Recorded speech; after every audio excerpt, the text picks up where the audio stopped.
Terus ketiga, kenangan terburuk saya ketika jadi kiai itu gini, saya ada beberapa guru SD datang ke saya, ini agak-agak masalah besar. Gus, boleh enggak buka ujian nasional yang masih disegel? Semua guru bilang enggak boleh, itu kriminal kan. Ada satu guru yang bikin analogi agak kacau. Boleh saja, wong ujian di kuburan saja dibocorkan para kiai enggak apa-apa.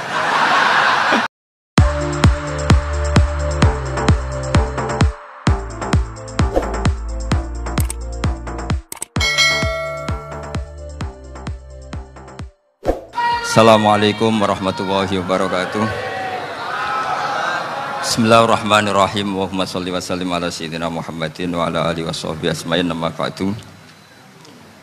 Sedanten ingkang kula hormati wabil khusus teman bapak kula Kiai Haji Agus Ali Masyuri. Beberapa kiai yang tanpa ngurangi rasa hormat, saya hormati semua. Ini ada beberapa Gus. Ini saya ngaji insyaallah seperempat jam. Seperempat jam, nanti yang menghisap Gus Kausar berapa Gus? 10 menit. 10 menit. Begini, sebetulnya saya membela semua umat Islam itu ahlul jannah, karena saya ini ibarat marketing. Kalau orang Kristiani itu kan setiap orang mati sudah tenang bersama Bapak di surga. Jadi kampanye itu menarik sekali. Sementara kita sudah kiai, sudah imam masjid, sudah ulama, masih saja dikhawatirkan su'ul khotimah. Ini kalau kampanye ini tidak imbang, ini nanti saya takut kalah. Makanya saya bilang pokoknya semua orang mukmin itu ahlul jannah. Karena memang asli hadisnya seperti itu, man qala la ilaha illallah dakhalal jannah.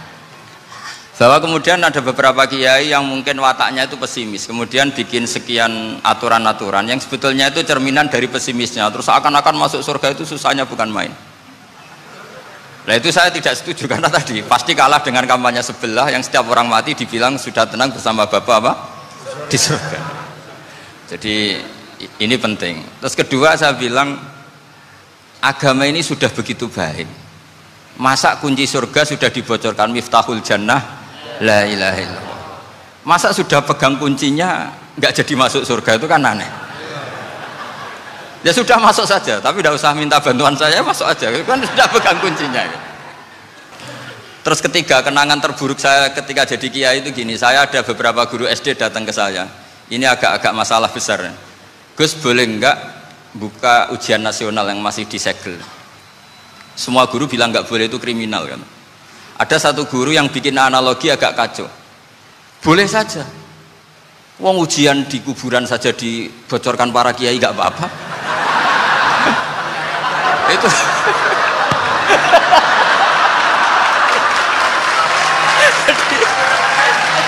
tapi ini kriminal ya. Perhatian kepada kiai, nggak boleh memukul pemateri.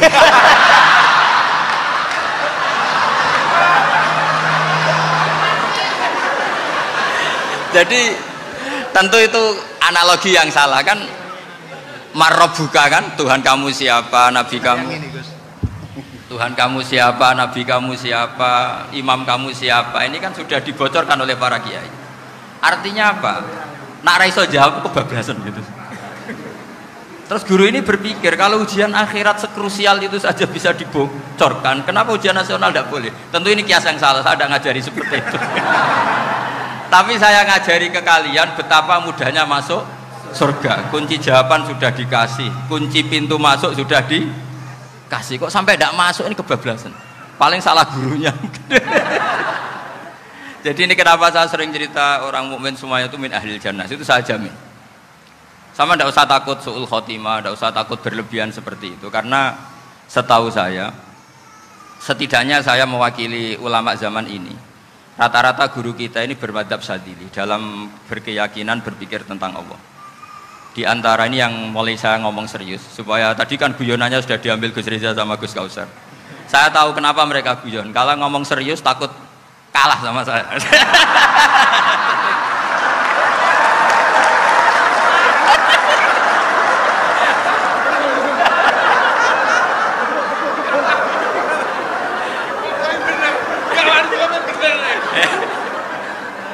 Karena saya ini sudah terkenal pemikir serius, jadi artinya itu satu kepintaran mengalihkan. Ya, oh ya, sudah itu satu kecerdasan. Tidak hanya ngalim tapi betul cerdas. Betul cerdas. Jadi itu bukti beliau-beliau ini cerdas itu. Saya berpikir begini, ini madhab Syadzili. Kita semua tentu Syadzili karena kita semua ngaji kitab hikam. Kita tahu kitab hikam itu muridnya Abul Abbas Al-Mursi. Abul Abbas Al-Mursi muridnya Syekh Abil Hasan apa? Asy-Syadzili.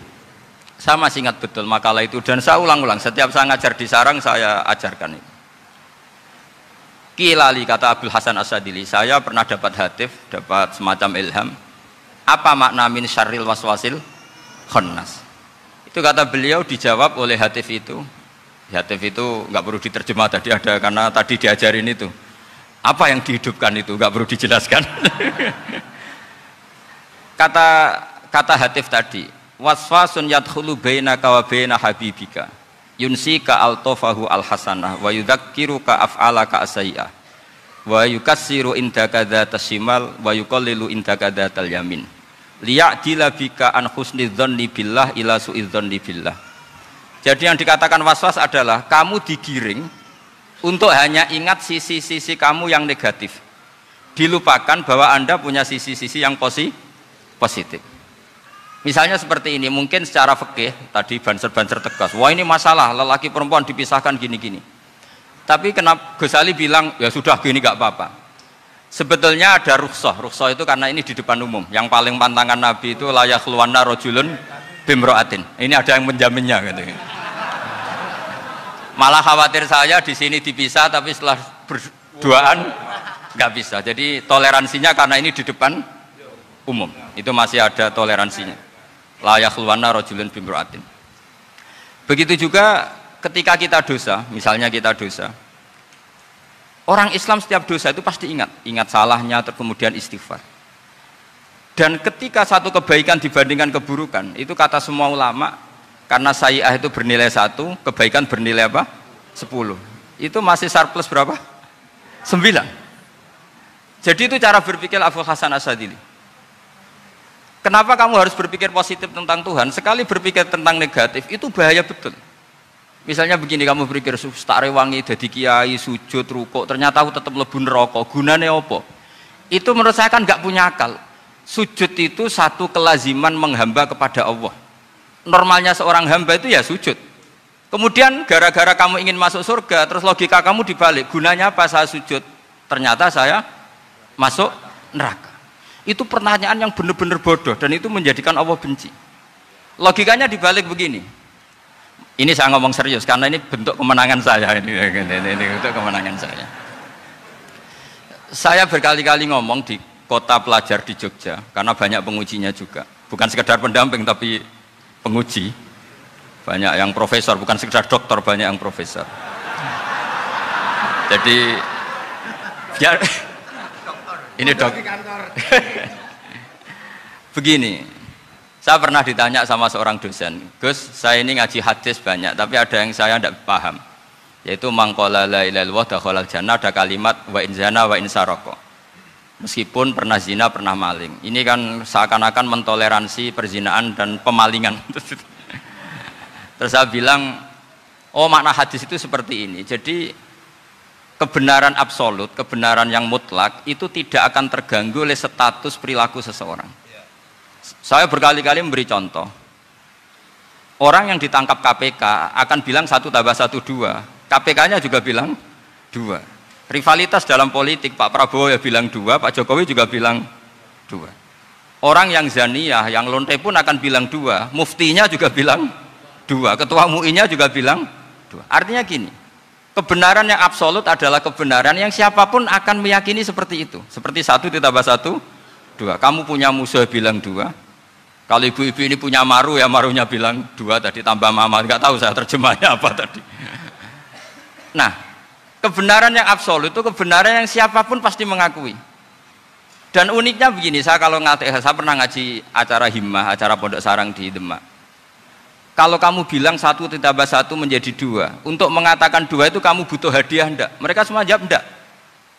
Kita semua enjoy saja mengatakan tembok itu putih. Kenapa? Karena memang putih. Kita mengatakan 1 + 1 2 karena memang kita tanpa presentasi dapat hadiah, dapat penghormatan.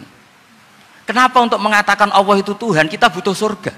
Memangnya kalau tidak ada surga Allah tidak jadi Tuhan? Ini problem orang soleh-soleh yang terlalu pesimis. Makanya nanti orang-orang soleh itu masuk surganya berat. Tapi kalau orang alim lebih gampang kira-kira seperti itu. Iya, karena kan imannya lebih bagus. Dalam hadis qudsi Allah ini yang dibuli orang-orang soleh. Laulam akhluk jannatan wala naron alam akun ahlan an uto'a, dalam hadis qudsi itu. Kalau saja saya tidak menciptakan surga dan neraka, apa saya tidak jadi Tuhan yang perlu ditaati?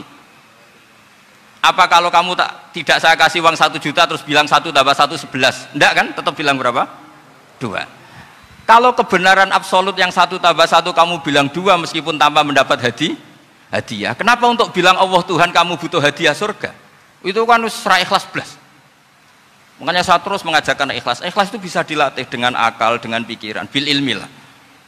Harus dilatih. Nah di sini ini momen atau makna yang mestinya harus difahami wa inzana, bahwa kalimat ini sah meskipun dilafatkan seorang yang pernah zina. Sama seperti 1 tambah 1 2 sah, diucapkan siapa saja sah. Dan siapapun akan mengucapkan itu secara ikhlas. Ini penting saya utarakan. Sehingga setelah ada firqah-firqah takfiri yang mengatakan orang megang keris itu syirik, ke kuburan syirik, ini syirik. Itu salah besar. Salahnya adalah tadi kalimat-kalimat atau kebenaran-kebenaran absolut ini sudah jadi sibghatullah man ahsanu minallahi sibghah. Kalimat ini begitu absolut di hatinya orang mukmin. Sehingga ketika terganggu oleh hal-hal yang adat istiadat kayak pegang keris, kayak apa, ini tidak mengganggu. Tetap kualitas iman ini di atas keyakinan adat membawa apa keris. Kalau orang membawa keris menjadi syirik karena percaya sama makhluk. Orang misalnya kejawen kalau nggak bawa keris nggak nyaman. Orang kota itu kalau nggak bawa ATM juga nggak nyaman. Itu tidak dihukumi syirik. Kamu pergi lupa bawa HP nyaman enggak? Enggak, kenapa tidak dihukumi syirik?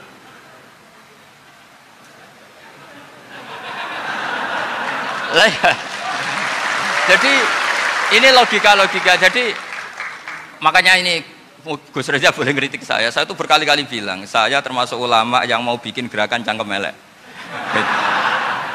Karena nanti kalau saya nisbatkan ke Rasulullah itu tidak pantas karena Nabi ahsanan nasi khalqaw wa khuluqa. Tapi saya siap jadi bempernya Rasulullah Shallallahu Alaihi Wasallam. Pernah ada diskusi di Jakarta, ini kisah nyata. Apa dalilnya setelah sholat salaman? Mana hadisnya? Itu dijawab hadisnya tentu kita kesulitan. Kalaupun ada hadisnya dhaif semua yang masalah musafahah. Akhirnya mau tidak mau dijawab pakai cangkem elek. Boleh nggak kamu setelah salam nyalain HP yang off? Boleh. Boleh nggak ke kamar mandi? Boleh. Oh berarti kencing boleh, nyalain HP boleh, yang nggak boleh itu ingat Allah.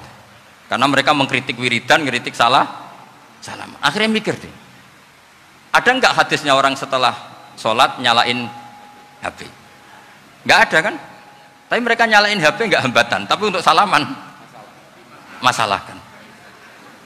Ke kamar mandi boleh, tapi untuk wiridan nggak boleh. Akhirnya mereka sadar, oh iya. Lama-lama dibisi gini yang kelompok itu, kamu itu korban aliran supaya kamu gak ingat Allah, ingatnya HP-nya.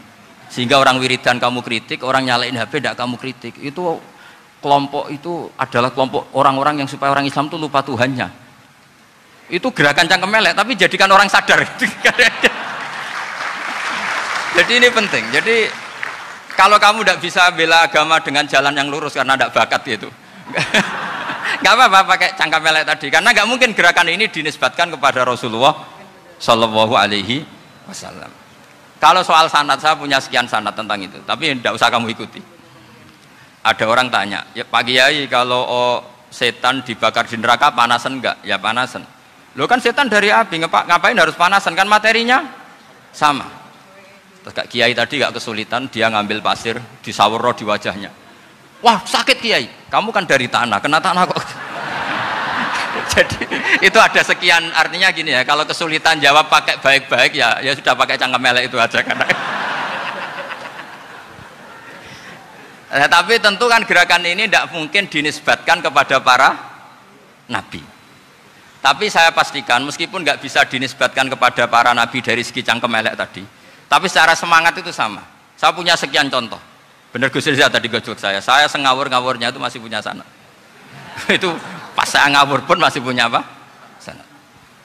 Nabi Ibrahim itu ketika faja'alahum juzatan illa kabirallahum itu si berhala paling besar dikasih kapak. Ketika mereka geger, ini siapa yang berhala kecil? Kata mereka, sami'na fatay yadhkuruhum yuqalu lahu Ibrahim. Ya kira-kira Ibrahim lah gitu. Terus setelah Ibrahim didatangkan, siapa yang melakukan ini semua? Ini jawaban Nabi Ibrahim, bal fa'alahu kabiruhum hadza. Ya tanya yang bawa pedal, saya kan tidak bawa kan. Terus kata orang-orang, otak kamu itu di mana? Masa berhala disuruh nanya, kan nggak bisa ngomong. Ibrahim kembalikan, uffil lakum wa lima ta'buduna min dunillah. Lalu otak kamu di mana? Sudah tahu nggak bisa ngomong kok disembah gitu. Itu ada kata uffin loh. Uffin itu kalau diterjemah kira-kira ya agak-agak jancuk gitu. Kira-kira ya kira-kira seperti itu.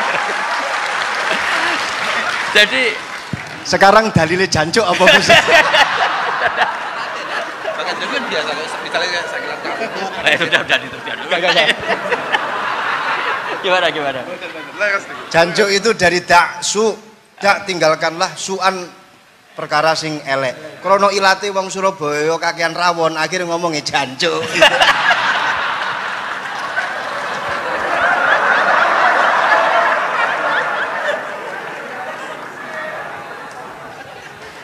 Jadi mulai dulu melawan kebatilan itu harus pakai logika yang vulgar. Karena memang nggak mungkin dengan bahasa-bahasa priayi itu nggak mungkin. Dan ini penting saya utarakan. Nah, kalau nanti nggak mungkin dinisbatkan kepada Rasul karena Nabi adalah ahsanan nasi khalqa wa khuluqa, kita yang ngambil alih saja. Gus Reza, saya, Gus Kaustan ini cara cangkem elek kan pantas. Luas. Selain bakat ya sudah natural. Karena memang itu cara kita menjelaskan kebenaran. Saya ulang lagi, itu cara kita menjelaskan apa? Kebenaran. Mau tidak mau. Saya pernah ditanya sama seseorang, Gus, beberapa nabi itu kan poligami itu bukti hipersek. Karena yang tanya itu orang nasionalis yang nggak pati senang Islam. Terus tak balik tanya, perempuan itu makhluk lemah enggak? Ya lemah. Kalau nolong lama satu itu gimana? Ya baik. Kenapa nolong dua jadi tidak baik? Harusnya kalau nolong tiga tidak baik. Tapi saya tidak dukung poligami. Ini cerita saya. Setidaknya mereka jadi ingat. Saya itu pernah ditanya agak-agak orang ateis. Dia benci Islam tapi neliti Islam. Pertanyaan kedua, kenapa dalam perang itu seakan-akan Nabi itu perampok? Hartanya orang kafir disita kemudian menjadi ghanimah. Itu kan kayak ngerampok. Terus saya tanya gini, kalau ada penjahat ke rumah kamu kemudian pakai senjata api, setelah kamu ringkus, itu senjata api kamu kembalikan apa kamu sita? Oh ya saya sita, kalau tak kembalikan dipakai ngerampok lagi. Ya sama seperti itu, kalau kekuatan mereka dikembalikan ya akan dipakai kekuatan mereka lagi. Jadi ya lagi-lagi ini kemenangan orang serius. Karena nanti guyonnya sudah dintekno sama Gus Safa sama Gus Riza. Nah, kenapa saya ngajar begitu rileks, begitu santai? Karena pikiran saya sederhana. Fa innal uqula muttarratun ila qabilil haq.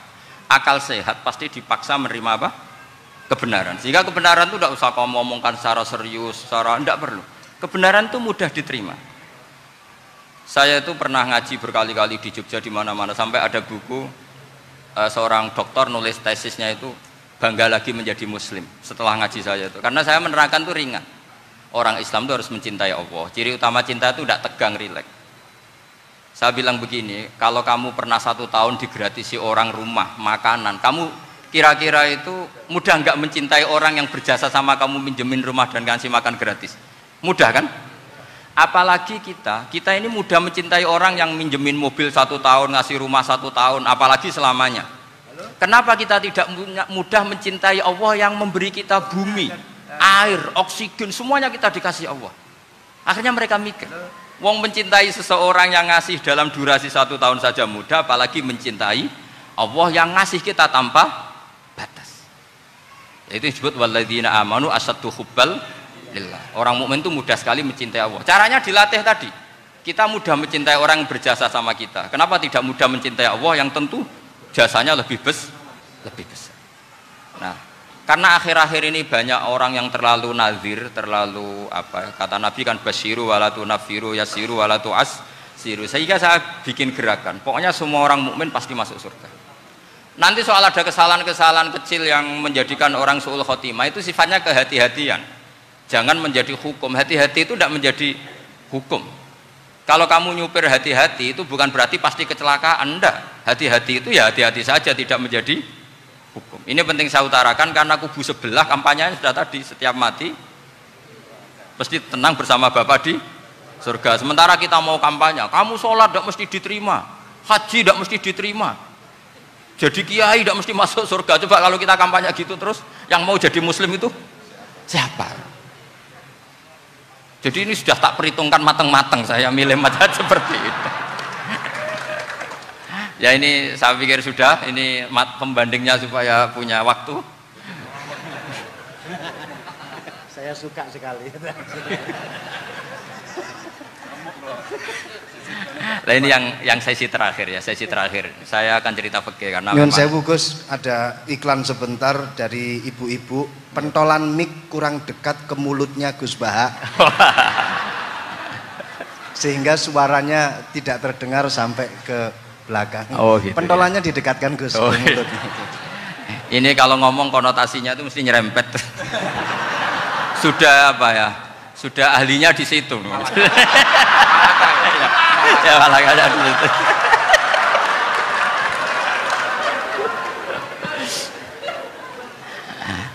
Dalam sesi terakhir saya cerita pentingnya pembanding. Imam Rafi'i itu yang ngarang kitab Muharrar.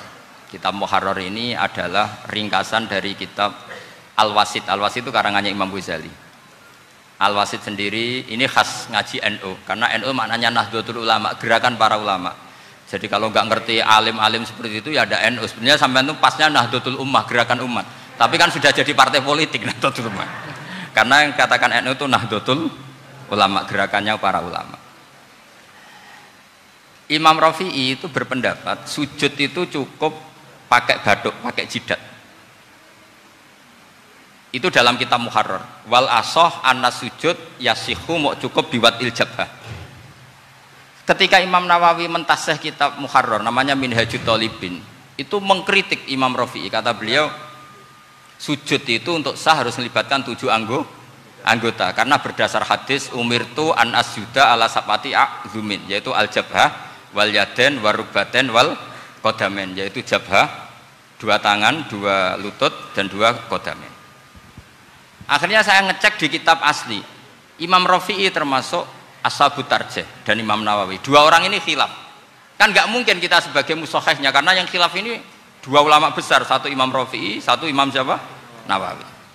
Kita tidak bisa hanya ngikuti Fathul Mu'in yang mengatakan idzakhtalafan Nawawi war Rafi'u kudiman Nawawi, tidak bisa, karena Imam Nawawi ini sering nginduk sama kitabnya Imam Rafi'i karena senior Imam Rafi'i.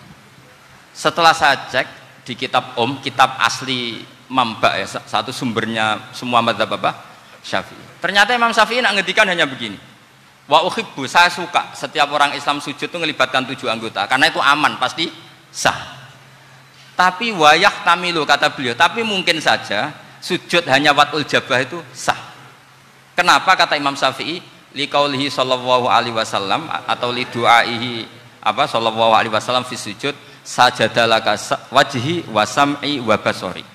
Nabi ketika sujud itu hanya berdoa, ya Allah sujud kepada engkau wajhi wa sam'i wa basari. Nabi tidak menyebut wayadi wa rukbati wa qadam. Sehingga saya berkali-kali bener kata Gus, saya ini pembela umat. Sing sujute 7 anggota ya tak lem, pantes dadi Rais Suriah. Itu. Yang sujute bathuk tok ya tetap sah ngikuti mazhabnya Imam Rafi'i. Meskipun itu tidak saya anjurkan. Tentu tidak saya anjurkan. Alasannya Imam Syafi'i tadi, Rasulullah pernah berdoa dengan kata-kata sajadalaka wajhi, bukan diteruskan wayadi warubati wakoda. Sehingga fal khilaf huna bakin ala khiddati kalau dalam bahasa fikih. Khilaf biar tetap sesuai aturan khilaf masing-masing. Enggak perlu kamu menggugurkan pendapat Rafi'i yang mengesahkan sujud hanya pakai jabah. Ini penting karena tadi seperti saya katakan, yang sujud anggota itu ya masuk swarga mergo pintere, sing nganggo bathuk tok yang mlebu swarga mergo gobloke tadi, karena aksaru ahlil jannah al-bulhu. Nah ini madhab saya, jadi saya itu ingin umat Islam itu baik-baik saja. Iya betul, madhabin jenengan. Ya, karena Karena tidak mungkin lah kita tidak bela Islam di zaman akhir, tidak mungkin. Karena di kubu sebelah kampanyenya sudah seperti itu.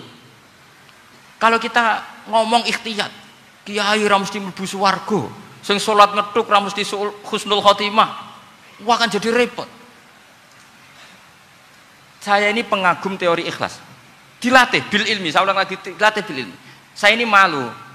Malunya tadi, saya mengatakan 1 tambah 1 2, itu meskipun tidak ada yang memberi hadiah, tetap saya katakan 2. Saya mengatakan air itu dingin, tidak ada yang ngasih hadiah, saya akan bilang kalau air itu dingin, kalau api itu panas. Untuk hakikat-hakikat seperti itu saja saya jujur tanpa ingin imbalan. Tapi ketika hakikat mengenai Allah kok saya minta imbalan surga dan neraka, ini apa-apaan? Kira-kira gitulah, Rois Suriah macam apa gitu.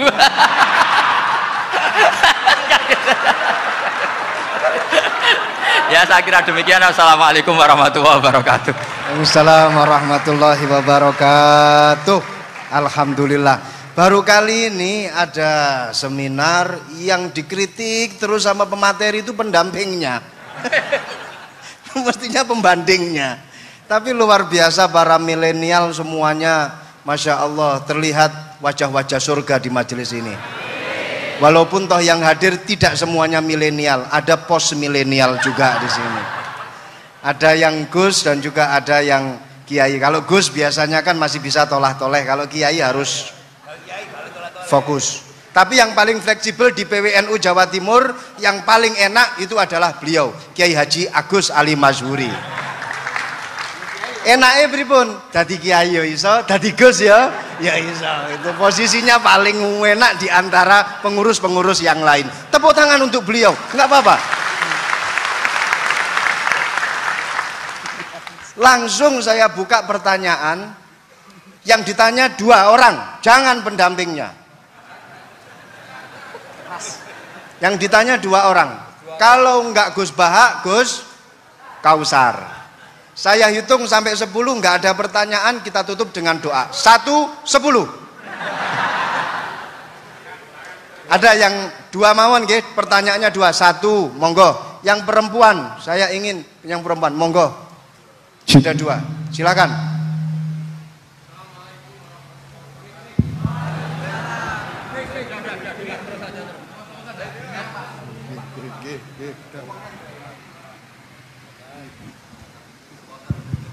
Bismillahirrahmanirrahim. Assalamualaikum warahmatullahi wabarakatuh.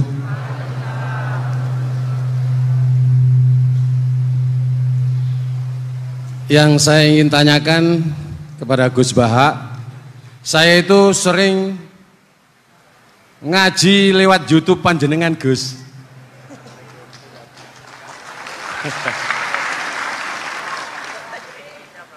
Insya Allah ilmu saya tambah walaupun tidak banyak. Yang saya tanyakan, nopo ilmu kula niki barokah? Yang pertama, karena saya ngaji lewat YouTube panjenengan, saya tidak izin. Untuk itu hari ini saya izin panjenengan. Mudah-mudahan ilmu ingkang saya dapat dari panjenengan niku saged barokah. Niku Gus. Terima kasih. Wassalamualaikum warahmatullahi wabarakatuh. Waalaikumsalam warahmatullahi wabarakatuh. Langsung mawon Gus nggih, yang satunya dulu. Siapa aja? Oh gitu. Monggo Gus. Itu tetap barokah dan kebaikan itu mah nggak perlu minta izin. Kalau kebaikan minta izin jadi repot. Jadi kalau dalam kitab fikih disebut iktifaan bil idzni syar'i, karena syara akan selalu memberi izin sama kebaikan. Itu udah hanya masalah YouTube sampean. Tadi melihat wajah Gus Ali ibadah, pamit dulu. Nanti kalau ada orang alim lewat mau lihat juga pamit dulu. Lama-lama mau baca sholawat, ya Rasulullah pamit dulu mau baca sholawat. Jadi semua kebaikan itu cukup iktifaan bil idzni syar'i. Ya jelas ini ya. Ya. Oke, terima kasih. Jangan lupa pulsane tuku dhewe lek ndelok YouTube. Wifi-nya juga jangan nyolong. Harus passwordnya izin kepada yang punya wifi. baru nanti 100% barokah. Mbak yang belakang bisa berdiri, yang mau tanya tadi. Ya, silakan. Bismillahirrahmanirrahim. Assalamualaikum warahmatullahi wabarakatuh. Mohon izin Yai Gus, saya di sini mau tanya, selain sebagai pelajar santri, saya juga sebagai seorang mahasiswi di salah satu universitas di Surabaya. Yang saya tanyakan sebagai pemuda milenial, kita semua tahu bagaimana keadaan demokrasi negara Indonesia saat ini. Yang saya tanyakan, bentuk dari hubul waton minal iman. Hubul waton di sini, bolehkah saya sebagai seorang mahasiswi menyuarakan pendapat saya, berjuang bentuk ijtihad demi keadilan berupa demonstrasi?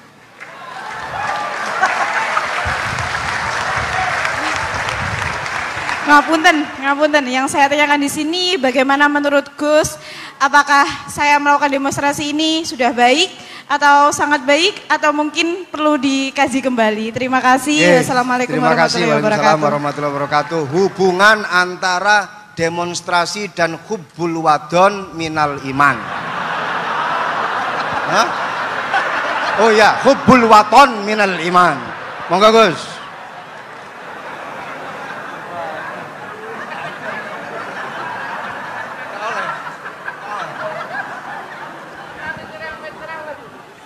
Ini benar-benar ahli. Begini kan, demonstrasi itu kan makna pokoknya itu kan apa? Memperlihatkan. Makanya demonstrasi kekuatan maknanya ya show, ya, memperlihatkan satu apa? Kekuatan. Sehingga kalau dalam Islam itu ya fleksibel, asal itu tidak merugikan orang lain, tidak anarkis, tidak mandorot bagi kelompok lain tentu boleh. Bahkan kalau tidak apa? Menyuarakan suara kita tentu dengan cara-cara yang tetap islami ya, itu malah kita disalahkan karena berarti tidak ikut bertanggung jawab terhadap proses bernegara, tapi tentu disuarakan secara konstitusional dan secara baik. Kemarin pas demo di Jogja yang ramai itu masalah rancangan KUHP itu, rektor UI juga ketemu saya, pamit Gus mau demo ya tapi yang baik dan sopan karena begini ya, di Quran itu ada ayat walau la daf'uhin nasa ba'dahum bi ba'dil la fasadatil ard. Jadi kekuatan manapun itu harus dikontrol. Tentu kontrol itu macam-macam. Tapi tentu saya ulang lagi, jangan anarkis, jangan melakukan sesuatu yang kontraproduktif. Jadi menurut saya pernah ditanya, Gus kalau pemerintah itu didukung 90% rakyatnya bagus enggak? Ya bagus, berarti presidennya hebat, didukung mayoritas rakyat. Kalau hanya 55 ya bagus. Presidennya biar tahu, biar hati-hati karena dipilih separuh lebih sedikit gitu. Lah kok bagus semua? Ya emang harapan kita sama Allah semuanya baik semua kata saya gitu. Jadi susahnya apa sih kita melihat sesuatu itu, asal agama ini kan gampang, asal tidak maksiat itu baik. Asal gak maksiat itu baik. Ma khuyyira Rasulullah baina amrayni ilakhtara aisarahuma malam yakun isman. Jadi demo itu bukan, nah kalau demo yang diharamkan sebagian fatwanya ulama tentu yang maknanya yang anarkis. Kalau yang dihalalkan tentu maknanya yang tertib. Itu biasa dalam hukum fikih. Rasulullah ngendikan A, mahmalnya seperti ini. Rasulullah ngendikan B, mahmalnya seperti ini. Karena kadang ngendikane Nabi cara zahir itu berlawanan. Misalnya Nabi ditanya, amal paling baik apa ya Rasulullah? Nyaur utang gitu. Karena biasa yang ngemplang mungkin yang tanya itu tukang. Tapi kadang Nabi jawab birrul walidain. Kadang jawab as-sholat li awwali waktiha. Karena penanyanya ini beda. Kan enggak tahu sholat. Gimana? Cinta kan enggak tahu sholat. Ya, cinta kok ora tahu sholat kata beliau. Kan gitu. Jadi ini penting saya utarakan karena zaman Nabi itu ya biasa Nabi misalnya ngendikan sesuatu itu. Terus ada juga sahabat yang memperlihatkan pendapatnya. Tapi tidak niat bantah. Masyhur itu dalam tarikh. Saya beri contoh yang masyhur itu. Nabi pernah sholat duhur itu 2 rakaat. Sebagian riwayat mengatakan asar, tapi yang lebih kuat itu duhur. Setelah 2 rakaat Nabi sholat, itu akabirus sahabat papan atas itu tidak ada yang ngentikan karena mereka sopan semua, tahu etikal. Setelah Nabi pulang sudah dekat pintu, ada sahabat yang berdiri. Ya Rasulullah, aku siroti sholatu amnasita. Ini sholat model kosor, apa engkau lupa? Tapi sahabat yang nggak tanya, ini niatnya malah lebih agak-agak buruk. Baguslah kalau sholat terbaru 2, berarti besok ya 2. Karena pakai teori nasah mansuh, berarti hukum itu pakai yang terbaru. Jadi gayanya tidak tanya tapi lebih sama mungkin yang setuju undang-undang tadi ya tentang rumah tangga, kalau istri nggak mau dikumpuli tetap dipaksa, nanti suaminya bisa dilaporkan ke pengadilan gitu. Saya pasti mikir saya bukan masalah pengadilannya, pasti istrinya cantik. Kalau jelek kan nggak mungkin dipaksa. Ini ketularan ya. Jadi saya cara berpikir tuh, jadi tak pikir lucunya saja, bukan pikir serius. Ketularan ya, sudah ketularan ini. Karena keburukan itu mudah nular. Akhirnya Nabi kembali lagi, enggak, kullu dzalika lam yakun, semua itu enggak terjadi. Tapi Nabi sebagai orang yang sangat, ya sebenarnya nggak boleh dibahasakan sangat demokratis, sangat bijak. Nabi kembali lagi ke mimbar terus tanya, ahakun makolahu dzulyaten, apa betul yang dikatakan dzulyaten tadi? Kata sahabat semua, betul ya Rasulullah, tadi engkau sholat hanya 2 rakaat. Nabi kemudian takbir lagi, meneruskan 2 rakaat terus salam. Artinya kalau demonstrasi itu dengan makna mengutarakan pendapat dengan cara yang dijamin konstitusi, ya itu kan normal-normal saja, nggak ada masalah. Saya pernah derekno bapak, itu ada pertanyaan yang benar-benar mengusik saya. Ada orang miskin datang ke bapak, Pak Yai, jadi wong melarat itu ra enak. Sajane ya wis suwe dadi wong melarat ra enak. Itu pas Ramadan. Kenapa kata bapak? Bapak saya itu teman akrabnya Gus Ali, senengannya ya guyon, mau meninggal aja masih guyon. Bapak itu guyon terus. Kenapa aja? Sudah puasa nggak makan, buruh orang, macul itu kan berat. Mau istirahat nggak boleh karena buruh orang. Enak jadi wong sugih puasa diam di rumah gini-gini terus. Terus kata bapak saya gini, enak wong melarat. Jadi wong sugih nak puasa berat. Kok sakit ya? Esok mangan pecel, awan rawon, engkok sore sidik sate. Jadi yang harus ditinggalkan itu banyak. Nak sampean kan biasa meninggalkan itu semua. Semenjak itu dia, oh iya, nak ngono podo-podo abot. Jadi hasutnya pada orang kaya terus nggak ada. Nah ini pentingnya ilmu, jadi pentingnya pendamping tadi itu. Setelah diberi jelasan, oh maturun ternyata podo-podo abot gitu. Dia nggak tahu susahnya jadi orang kaya. Ya sama seperti tadi, ya saya puasa, kerja gini-gini, bojo sitok elek, terus jadi yang bojone 4 cantik semua, abot aku. Karena harus ninggalkan 4 yang cantik tadi, yang bisa menghidupkan tadi itu. Itu kan juga demonstrasi, artinya mengutarakan apa yang, jadi itu saya pikir seperti itu. Ya ini, pokoknya gitu aja. Assalamualaikum warahmatullahi wabarakatuh.